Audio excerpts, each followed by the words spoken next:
You're listening to Living Full Out with Nancy Solari.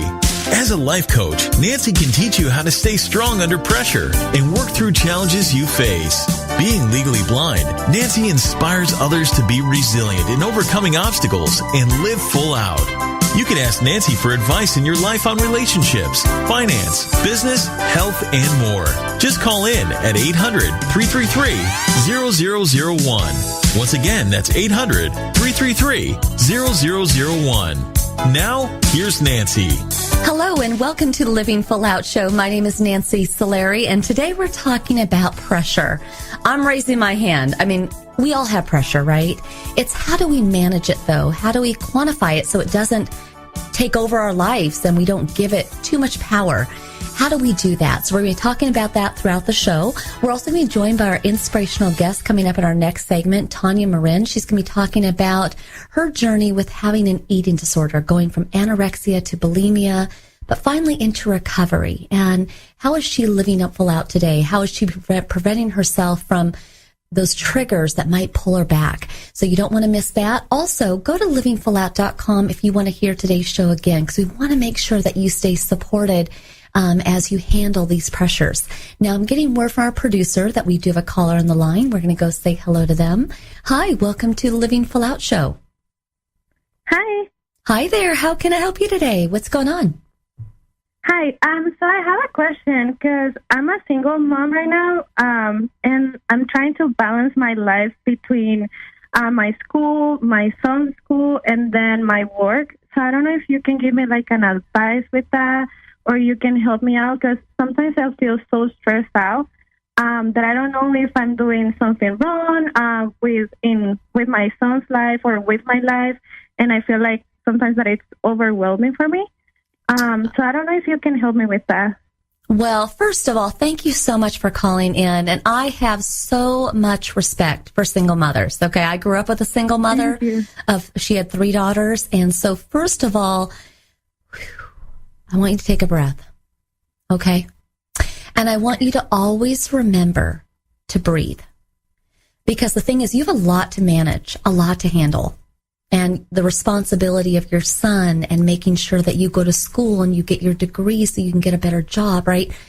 If we allow ourselves to layer, and layer, I'm talking about layering on thick all the pressure, then it'll feel like the steepest mountain ever. But it's your responsibility, and this is the biggest responsibility out of all of them, to take care of you. Because if you allow yourself to get whittled down, tired, depleted, sad, overwhelmed, then you can't give to your schoolwork, your son, your work, right? So it's really important that we take care of you. And I have no doubt, I'm going to sleep so well tonight that I have no doubt that you're an excellent mother. Okay? Check. Thank you. Okay? Natural gift. I can tell you got it. And I know you have a drive to do well in school. So again, check. Okay? But now let's talk about the you time. What have you done for yourself today? Just today. What's one thing that you did for yourself? Honestly, nothing today. Right? And what did you do for yourself yesterday? Selfishly, all for you. What did you do? Nothing. Okay. Now, I'm not going to torture you going, 5 days back. Nothing. But do you see how you can't put yourself last?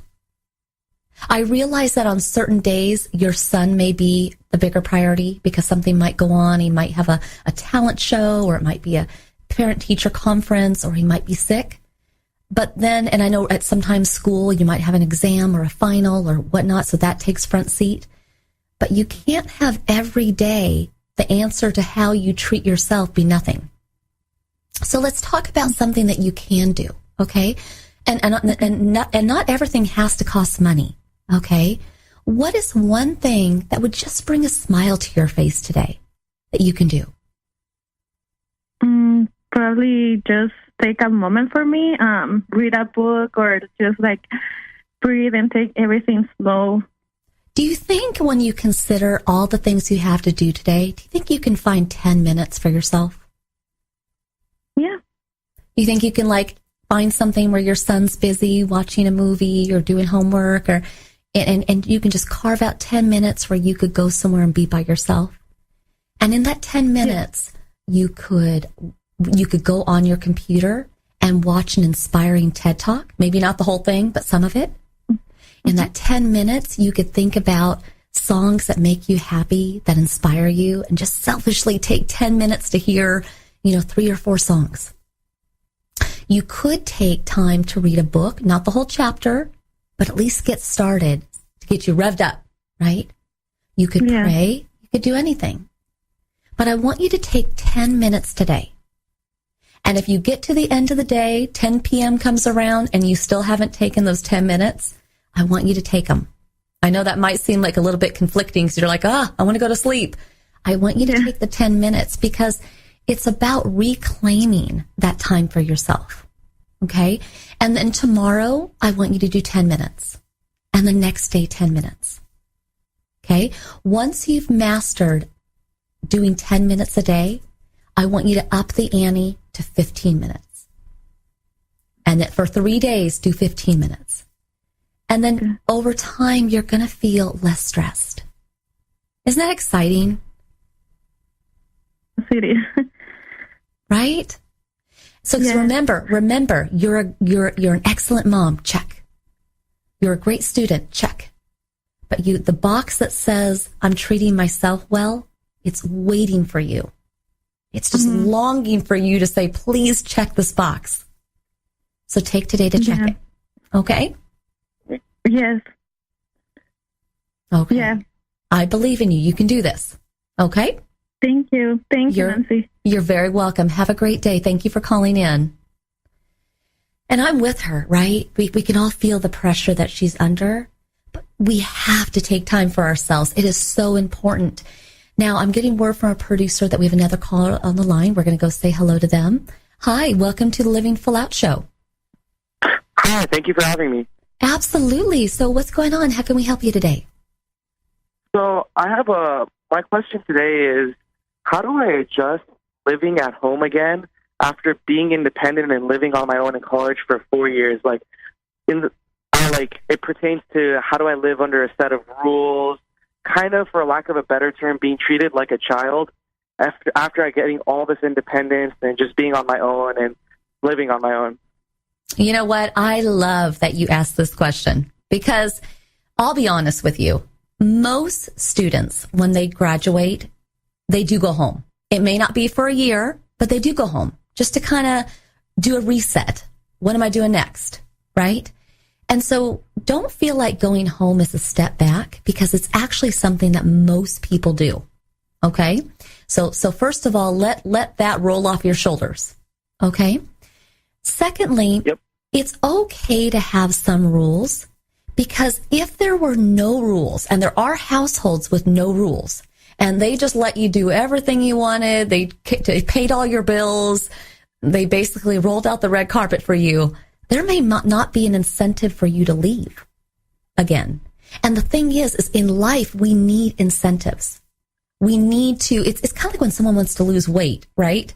They need to feel a little out of shape to want to get back in shape, right?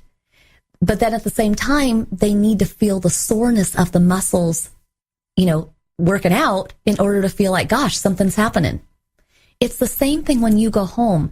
Although it'll be a little uncomfortable to have these rules, you need some rules there to remind you and to keep you looking forward to your own place. Okay? So let that fall off your shoulders because that's just is, right? Now, here's where you want to, step into action. Do you live with your mom and dad or just one parent? I live with both my parents and my brother. Okay. And are both of your parents 100% on the same page, or do they kind of function a little bit differently? They're pretty much on the same page. Okay. You want them to start to look at you as the man that you are. You may have left college a boy, but you graduated as a man, right?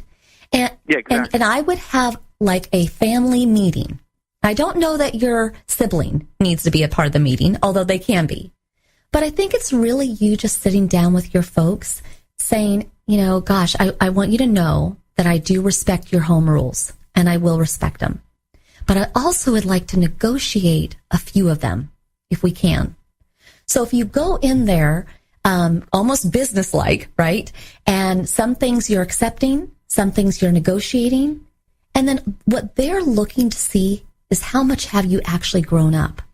You could even find places where you could do things without them asking.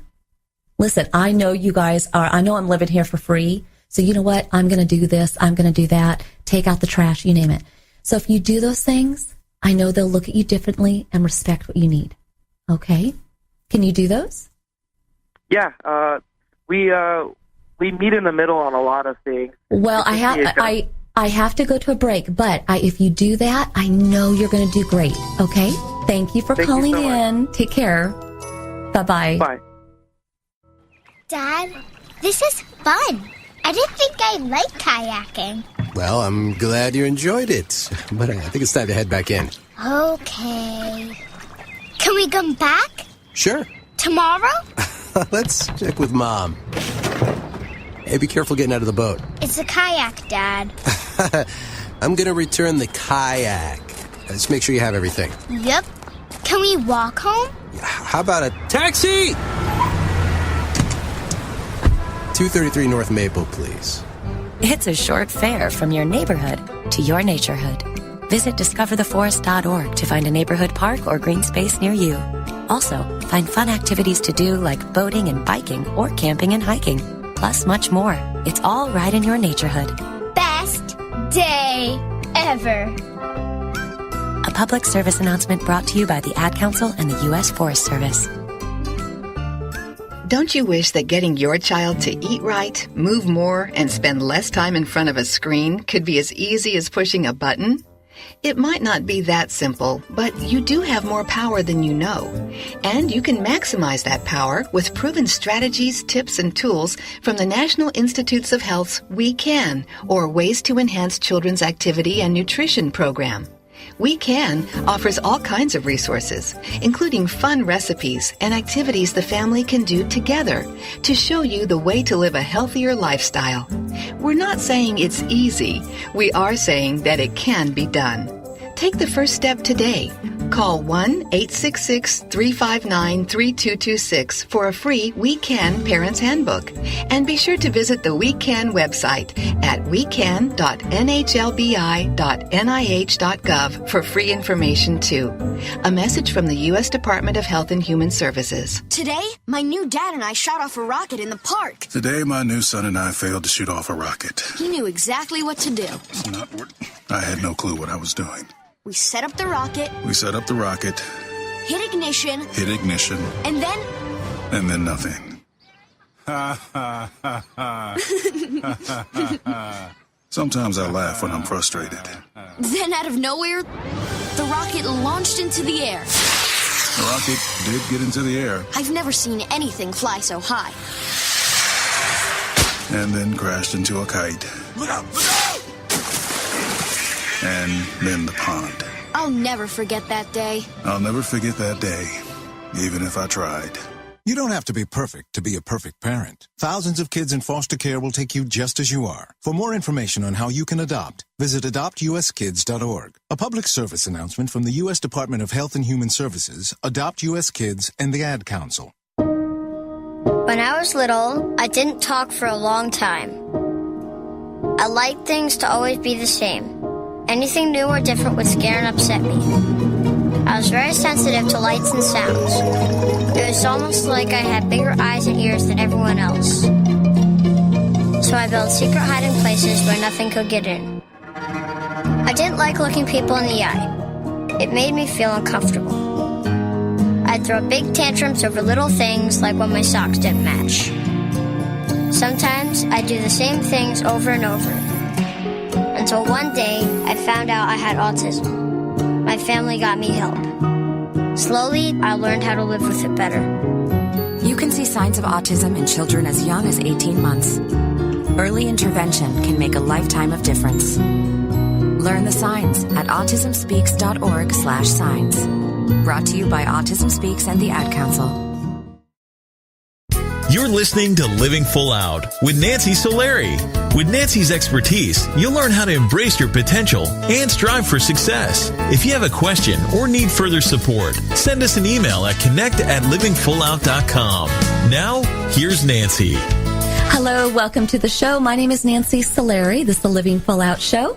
And so excited to have all you here today. Not excited because we're talking about pressure, because we all have that, but excited because we have the opportunity to release those pressures from our life, to find solutions to our problems. I mean, that's what the game of life is all about. How do we overcome those obstacles? And I'll tell you, each week we try to bring you guys inspirational guests that will really allow you to look at your life in a different way, to teach you a lesson that you can take to heart and apply to your life and allow you to get over those hurdles. And our inspirational guest today, Tanya Marin, is a perfect example of what it means to manage pressure, yet get through the fire, get through the expectations, the disappointment, and be able to come out to the other side and be happy with who she is, proud of who she is. So I'm going to welcome Tanya to the show. Hi, Nancy. Hi, thank you so much for joining us. And I want to take me. Absolutely. And honestly, what we're talking about today, I mean, the biggest part of your journey, what you had to overcome, was the eating disorder. And that is really kind of a silent epidemic that a lot of people have, whether people are overweight and they abuse the binging of food, or they're underweight and they fear everything they put in their mouth. It's this torturous, love-hate with food. And I know you went through that. Yeah, definitely did. Yeah. And it started for you around age 13. And can you explain to us the pressure that you were under from your sister to your mother? Because it kind of started there. You didn't come out of the gate as a child analyzing all your foods. It was somewhat of the pressure of your family that kind of triggered it. Yeah, and I think just, not only my family, but society in general. When I was 13, I felt that my body didn't look like everybody else's. I kind of matured a little bit before my classmates, so I was definitely on the heavier side. And I think that having that pressure from your mom, because of course I see it from a parent's perspective. You obviously want your child to be healthy, but sometimes putting someone on a diet or purposely taking away foods from them at such a young age really doesn't. It affected me personally with my relationship with food. I started putting certain foods into categories. I said, okay, this is bad, this is good, this is what I'm allowed to eat, and then kind of turned into, well, if I eat this certain type of food, I'm a bad person. It wasn't just the food is bad, it's I'm bad because I'm eating certain foods. So it was definitely a struggle, and I felt pressure from both, my mom, because she would always compare me to my sister. And again, I don't think she did it with the intention of me, to have an eating disorder one day, but I think just society as a whole puts this pressure on women, on young girls at such a young age, that in order to be successful or to be happy or fit into this box of beautiful, you have to look a certain way, which is completely false. Now, the scary thing and almost confusing is that as you started to lose weight, you were applauded for it. And in some ways, it encouraged you to keep going. Yeah, and I think that's what really made me feel even more guilty when I did eat something that was quote unquote bad. I felt like I had to hide it from everybody because they were going to ridicule me for not being, strong enough to resist those certain foods. And I think that the more that I would put myself in my mind that I wasn't allowed to it, the more I wanted those foods. So I would secretly eat in my room, and I would feel so guilty because I was embarrassed that I wasn't strong enough to not have that piece of cake or not have that, whatever it might have been, whatever dessert it was that night. So yeah, that was kind of hard, and it was shameful in a way, saying it out loud.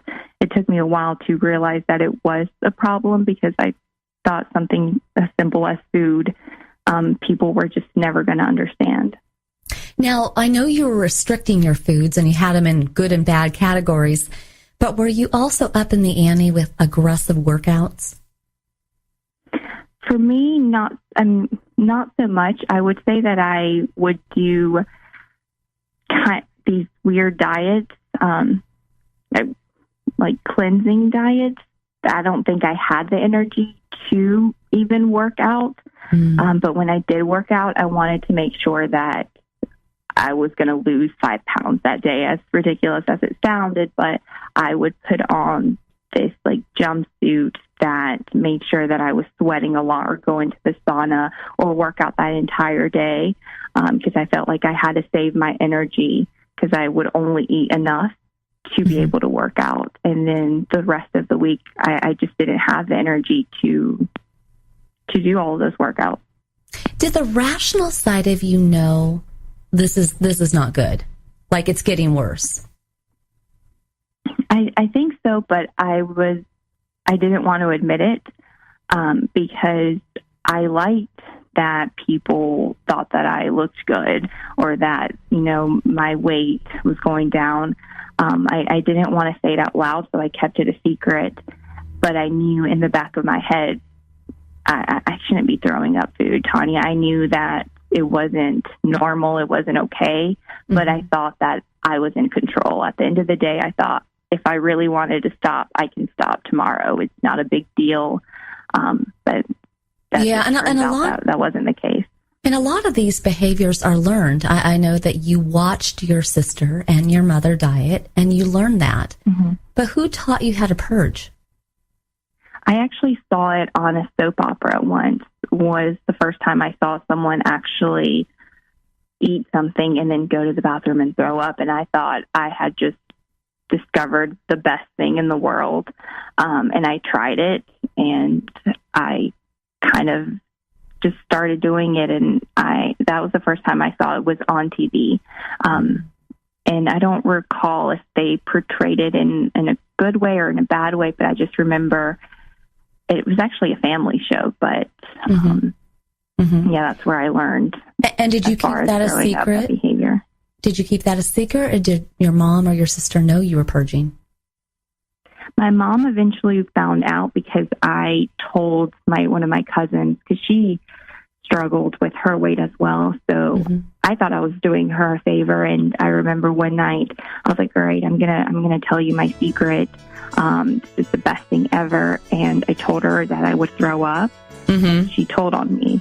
So my mom started watching me, and I remember being so mad at her, because here I thought, I was like, I'm helping you, and you just completely betrayed me. And you turned on me.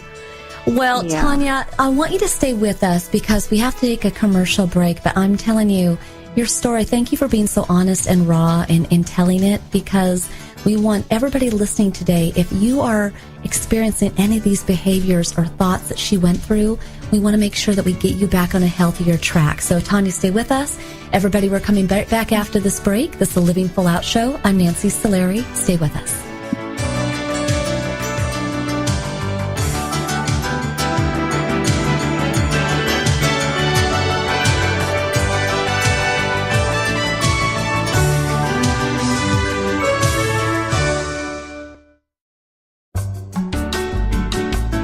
You're listening to Living Full Out with Nancy Solari.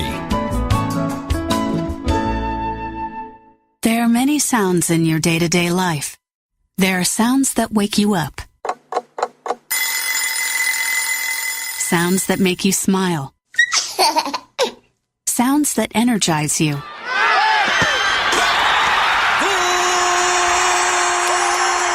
And sounds that help you relax. But there are some sounds that can alert you to danger and can help save lives. Wireless emergency alerts, now on many mobile devices, use a unique sound and vibration to bring you information about severe weather events, Amber Alerts, or other emergencies in your area. With critical information from local sources you know and trust, you can be in the know, wherever you are. For more information, visit ready.gov/alerts. Brought to you by FEMA and the Ad Council.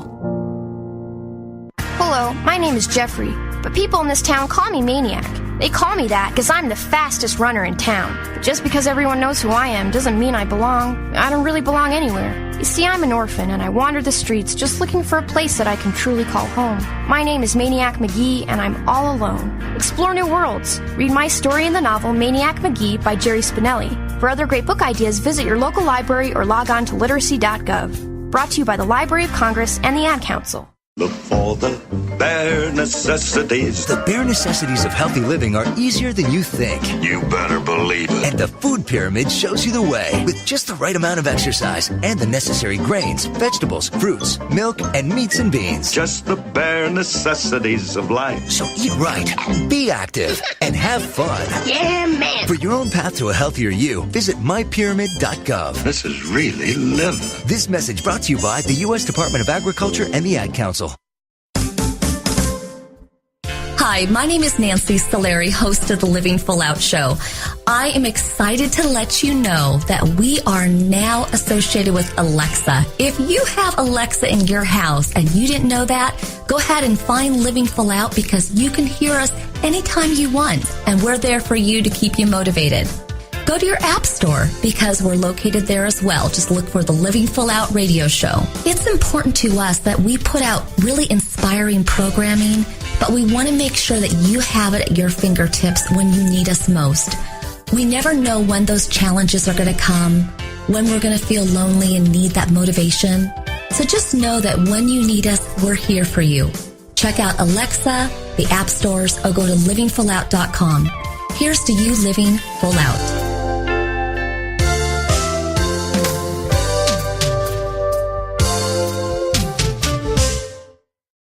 What if I could tell you that a full-blown wildfire was going to occur tomorrow right where you live? Tell you exactly which neighborhoods it would engulf and how fast it would do it. The first thing you would do is talk with your loved ones and make a plan today. It's true, I can't tell you a wildfire will strike tomorrow, but shouldn't you make a plan anyway? Go to ready.gov/communicate and make your emergency plan today. Don't wait, communicate. Brought to you by FEMA and the Ad Council.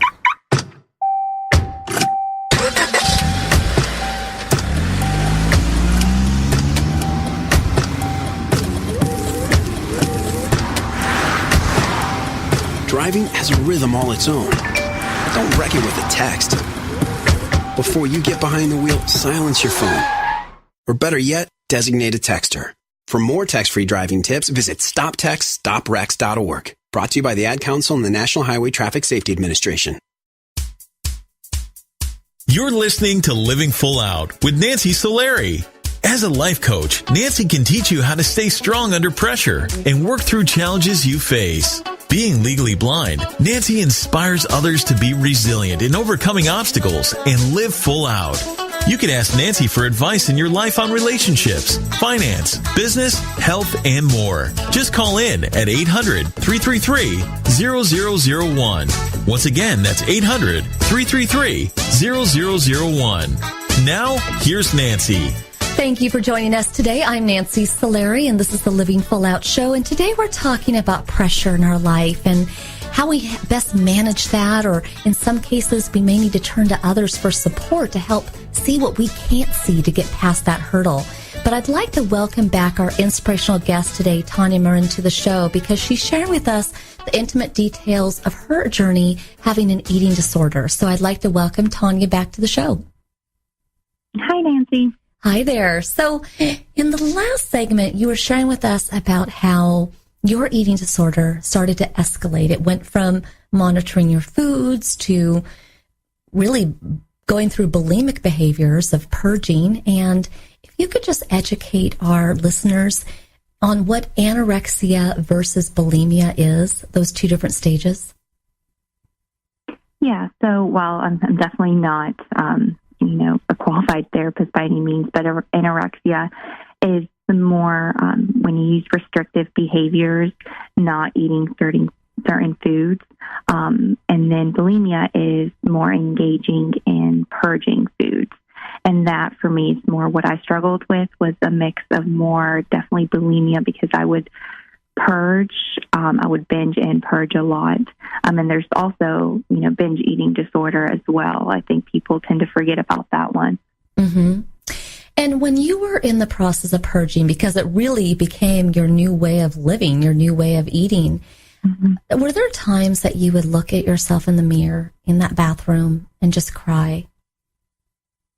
All the time. I would step on the scale, and those numbers had such this impact on me, and I would cry if to be honest, no number ever really felt low enough. I looked in the mirror, I never felt good enough. And I was tired of feeling that way, and I would break down and just cry because I wanted to get better. I didn't know where I went wrong because I said before, I thought I was in control. And then here I was crying because of a number that I saw on the scale, and I wanted so bad to get better, but I didn't know how to. So yeah, there were many nights or even days, mornings where I would just sit in the bathroom and cry because I didn't know how to stop thinking this way and how to not see myself in such a negative way. And you went through months and years of this behavior. And what were some of the things in terms of the way that you damaged your body? I think one of the biggest things was just my throat and my insides. Obviously, I thought that I was, again, keeping it under control. So I thought as far as my inside or my personal health that I was okay. But then when you do go to the doctor and you get that blood work done, you realize you're not okay. I hadn't had a period for almost a year. Everything that I did try to eat was very hard to kind of keep down. I felt like food was always kind of stuck in my throat. My teeth were always hurting because of the purging, and just physically I was exhausted. I didn't have much energy and I couldn't sleep. But yeah, as far as health-wise, just because someone may look okay on the outside doesn't mean they're doing okay on the inside as well. Yeah, and thank you for sharing that with us, because I think we have to know what the reality is of the behaviors we do. And so I appreciate you sharing that. And what was the moment that you finally reached where you were just sick and tired of literally being sick and tired? You had it. I think when I went to my sister finally, and she's like, her name's Diana. I said, Diana, I can't do this anymore, because I had dropped out of school. I didn't socialize. I think I was just so embarrassed, and I never felt good enough to be out in public. I didn't want anybody to see me because I felt like I wasn't worthy of having friends or having a life. So I would isolate myself, and I lost a lot of friendships, relationships, and I didn't want to live like that anymore. And I think one of the biggest points was realizing that I was starting to affect my family. I had a younger sister who we were going through a tough time as it was family-wise, but she would hear the way that I spoke about myself and spoke about food, and I realized it was starting to affect her. And I see her, and I think she's absolutely beautiful. So to have robbed her of, any innocence or put any negative thoughts in her head completely broke me. And I knew that I now wanted to take care of her, but I needed to take care of myself first. That is, to be so self-aware and to get to that moment and actually be able to confront that and accept that. That right there is just why you are on the show today. And congratulations for reaching that moment on your own. You weren't dragged into recovery. You stepped in on your own. And what was the recovery process like for you? It was hard. I had in my mind, I put a timeline on it. I remember I was like, okay, I'm going to start therapy, and I'll go once a week and I'll get better. By the end of, for Christmas, I'll be fine. It didn't turn out like that. I went to therapy not even 2 weeks, and she sent me off to a facility to live in, treat as a live-in house treatment for people with eating disorders.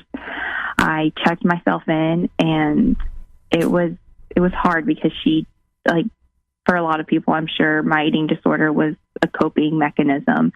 And to strip that security blanket from me and actually have to face my demons was hard. And it wasn't an easy road. It had its ups and downs, and I was in treatment for over a year. And then I had to kind of learn to be on my own afterwards. So I still consider myself on my road to recovery because I do have my ups and downs here and there. But thankfully now I don't turn to those behaviors when dealing with hardships or heartaches in my life.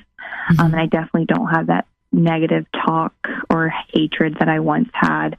So I get through those hardships now. It sucks, but I'm okay. Well, and again, it's kind of going through all those different stages that you had to accept and get through. And for our audience that is listening today, if someone knows that their sibling, their sister, their daughter, or even son or brother needs to go to recovery, how could somebody best encourage them? Because you kind of got to that place on your own, but if somebody had pressured you or had constantly hounded on you, you might have not taken it or heard it the same way. But how could someone in our audience today, if they had been your friend, your mother, your sibling, how could they have influenced you to go? I would say maybe taking them or going with them to a therapy session so you're in an environment that's safe for that person to open up and to hopefully they can hear it. Because I know for me, I had my sister wanted to help me, but anything she said went in one ear and out the other sometimes. So I think that's what happens to a lot of people. And sometimes when they hear it from a doctor or from a therapist, it can maybe click in their head a little bit more. So I would say going to a therapy session with them, maybe not even saying much, but just listening and being there for them will hopefully make that decision to get help easier. That's great advice. And for somebody who's listening today who knows that they have this challenge, they have an eating disorder, but maybe they're saying to themselves, I can't afford rehab, or I have to work, I can't be gone for a year. What do you say to them? I say you can't work and you can't live if you're not healthy. I use that excuse for a long time, saying that, well, I can't go. I can't afford to go right now. But the truth of the matter is I wasn't going to have a future if I didn't get myself better first.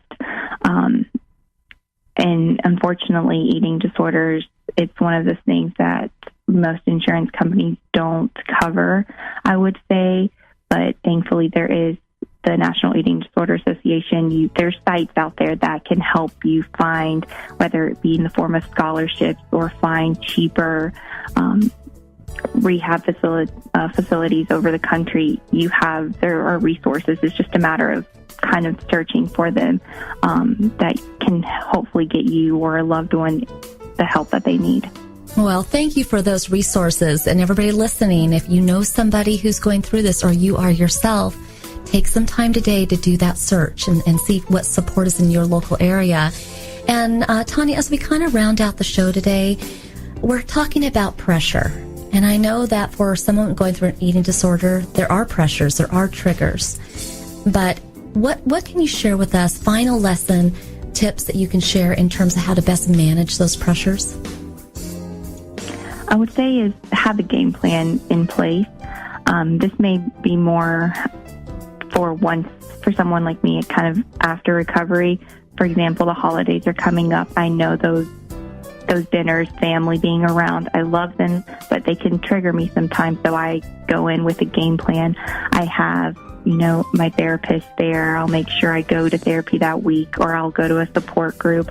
I'll have a text group with some of the people that I was in treatment with, just in case I need to step out and talk to someone. Or again, you can go to the NADA hotline and call someone. Just having the game plan and having those resources before you get in a situation where you could be triggered. One other thing, I know for my family, I speak up. I think that's another thing we forget is just to speak up. Once talk around food, it's already hard for someone with an eating disorder to be around certain foods and in certain situations. So I think it's also important to know when to speak up and not be afraid to be like, this conversation is not helpful to you. Can we talk about something else? And you'll be surprised that a lot of the times we're so afraid that people are going to judge us or they're going to think that we're crazy. But at the end of the day, if they know that it's affecting us, especially family members, they won't mind switching the conversation. That is great advice to land on today. And thank you so much, Tanya, for being on our show. And we're going to be thinking of you and wishing you all the best. So thank you for sharing your story. Absolutely. Thanks again for having me, Nancy. Absolutely. And for everybody listening, take everything that she said to heart, apply it to your life, release those pressures today. We'll be right back after this break, taking your calls. It's all about living your life full out. We'll be back.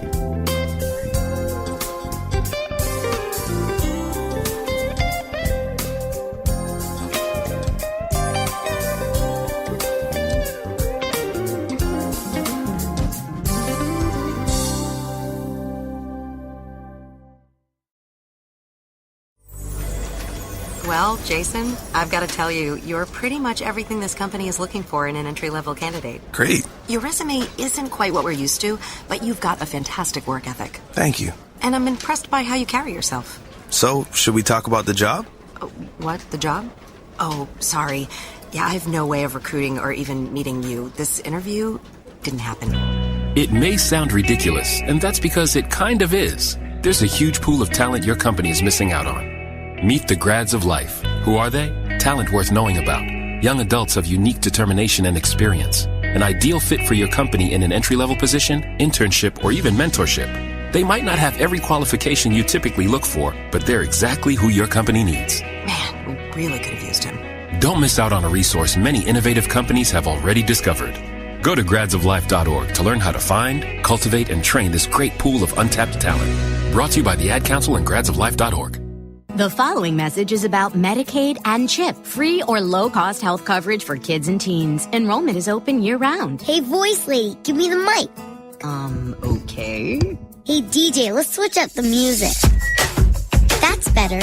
So listen up, moms and dads out there. There are these programs called Medicaid and CHIP. They offer free or low-cost health coverage for kids. Things like doctor and dentist visits, prescriptions, and shots are covered. All the stuff that keeps kids like me healthy and in charge. So, as you can tell, a covered kid is a confident kid. And it means confident parents, too. To learn more about affordable health coverage for your family, visit healthcare.gov or call 1-877-KIDS-NOW. That's 1-877-543-7669. Yep, you could do something big for your family today because enrollment is open year-round. This has been a message from the U.S. Department of Health and Human Services. And Sophia. They're gonna jump out of trees. You can't stop them. They'll go down the slide head first. They'll make parachutes out of sheets. They'll balance on things that are impossible to balance on, like the back of a couch or a windowsill or a scooter seat. They'll run with sharp objects. They'll run into walls. They'll climb things that won't hold their weight. They'll put their fingers in places where they could get smashed. They'll drive their tricycles down steep hills. They'll bounce balls off their faces. They'll step on each other. They'll jump on each other. They'll invent whole new ways to put themselves in jeopardy. But one of the most dangerous things kids will do happens while they're sitting perfectly still. Kids who ride in a car without a booster seat are much more likely to suffer serious or fatal injury during a crash than kids in boosters. But amazingly, 80% of all kids who need them aren't in them.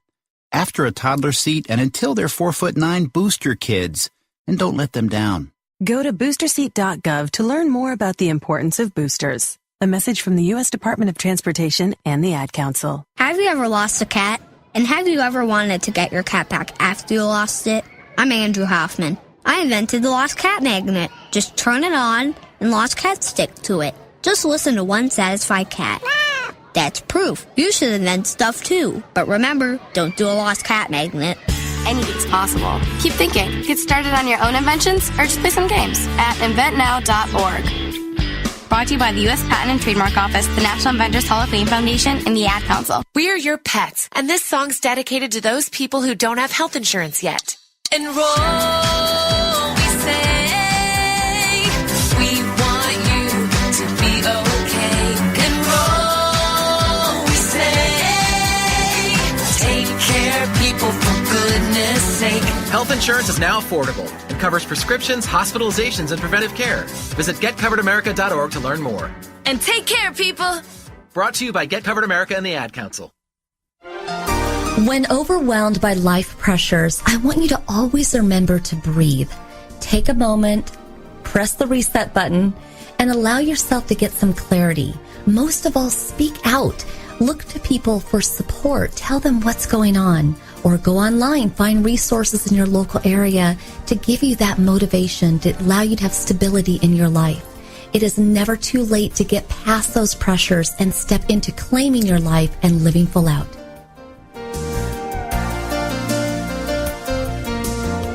You're listening to Living Full Out with Nancy Solari. Nancy is here as a guide to show you how to rise above obstacles and savor each moment. If you have a question, call in live at 800-333-0001. That's 800-333-0001. And now, here's Nancy.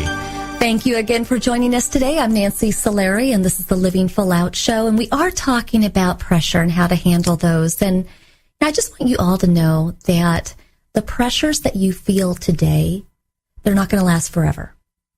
But new ones will come. And then those won't last forever.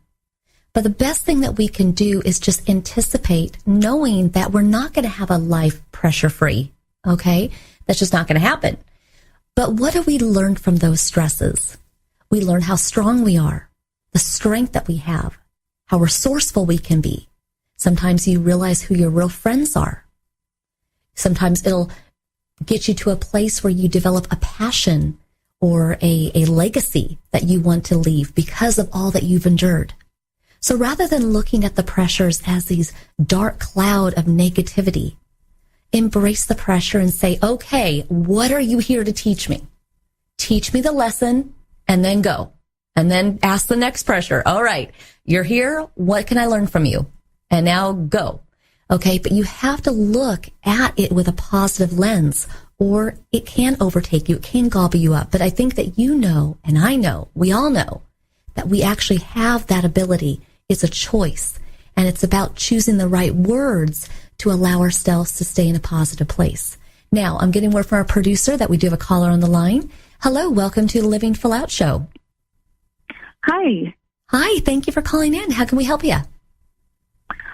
I just have a question. So I feel very vulnerable at work, and I'm new to the workplace, and I often feel less qualified and not really smart compared to my coworkers. So how do I build up my confidence? That is a great question, because we've all been there, right? We've all, whether it's our first day or we've been there for a year or whatnot, we've all had those moments where we feel competitive to our coworkers. We wonder if we're doing enough. So let me ask you a question. What do you admire most about what you bring to your work environment? Well, I'm nice, so I'm always very friendly to everyone. Okay, and actually, do you know that you get points for being nice? Nice is a good thing. Not everybody is nice, okay? They're not all nice. What else do you bring to the table? I'm a good listener, and I type pretty fast, so they ask me to take minutes. I'm a good listener, I would say. So I take very good notes. Yeah. Okay, and all of those are great qualities, right? Because now you're getting into technical qualities. The taking of notes, that's a physical action. The being a good listener, that's good in a career, but also in life. Now, what do you feel that other people have that you don't have? I think the other people in the workplace are a lot more vocal. They've been there a lot longer, know what they're doing. So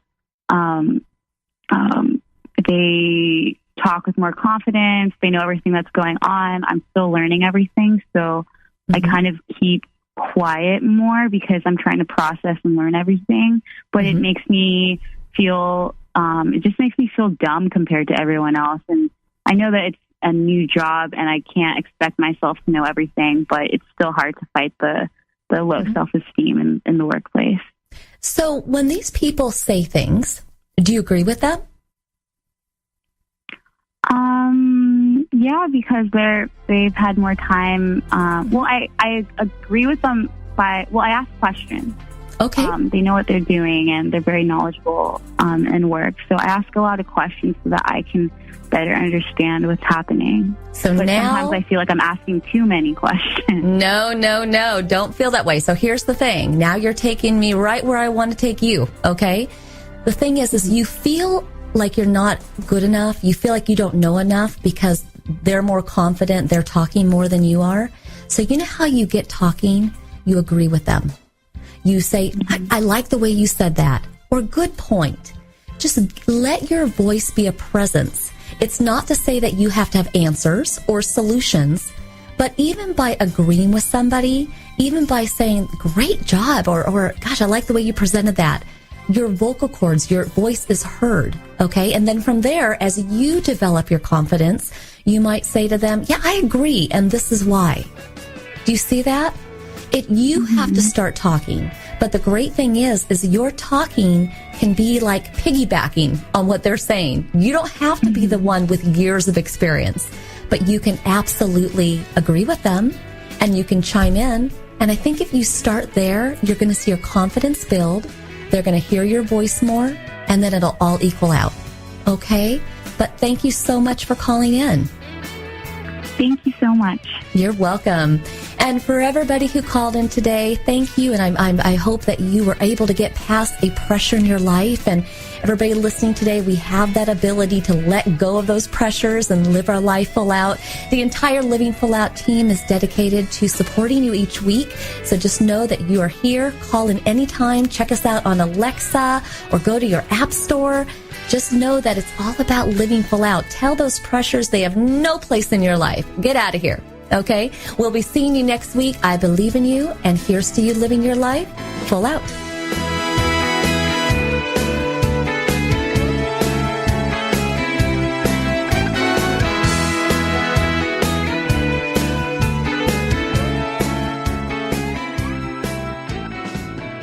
Thank you for listening to the Living Full Out Show with Nancy Solari. To learn more about this program, visit livingfullout.com for the latest episodes. Connect with the Living Full Out community by following us on Facebook, Twitter, Instagram, and subscribing to our YouTube channel. If you have an inspirational story you want to share, email us at connect@livingfullout.com. Here's to you, living full out.